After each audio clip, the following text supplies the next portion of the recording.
ناظرین، آج ہم ایک ایسے نبی کا ذکر کریں گے جن کی قوم نے اللہ کا معجزہ دیکھ کر بھی ایمان نہ لائے اور آخرکار شدید عذاب میں مبتلا ہو گئی۔ یہ واقعہ ہے حضرت صالح علیہ السلام کا، جنہیں اللہ تعالیٰ نے قوم سمود کی طرف بھیجا۔ یہ لوگ حجاز اور شام کے درمیان کے علاقے حجز میں رہتے تھے، بہت طاقتور اور ترقی یافتہ بھی تھے۔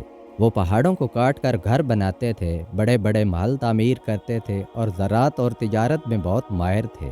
لیکن انہوں نے اللہ کو بھلا دیا اور بت پرستی شروع کر دی اور غرور میں مبتلا ہو گئے۔ اللہ تعالیٰ نے ان کی ہدایت کے لیے ان کے بھائی حضرت صالح علیہ السلام کو نبی بنا کر بھیجا۔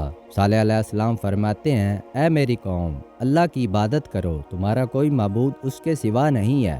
قوم نے حضرت صالح علیہ السلام سے کہا، اگر تم واقعہ ہی اللہ کے رسول ہو تو ہمیں کوئی نشانی دکھاؤ۔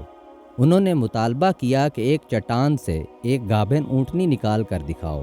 حضرت صالح علیہ السلام نے اللہ سے دعا کی اور اللہ نے ان کی دعا قبول فرمائی۔ چٹان پھٹ گئی اور اس میں سے ایک خوبصورت اونٹنی نکل آئی۔ یہ اللہ کی اونٹنی ہے، تمہارے لیے نشانی ہے، اسے چھوڑ دو، اللہ کی زمین میں کھائے پیے اور اسے تکلیف نہ دو، ورنہ تمہیں دردناک عذاب پکڑ لے گا۔ شیطان نے قوم کو بہکایا، انہوں نے اونٹنی کی ٹانگیں کاٹ دی اور اسے شہید کر دیا۔ حضرت صالح علیہ السلام نے فرمایا، تم اپنے گھروں میں 3 دن تک لطف اٹھاؤ، یہ وعدہ جھوٹا نہیں۔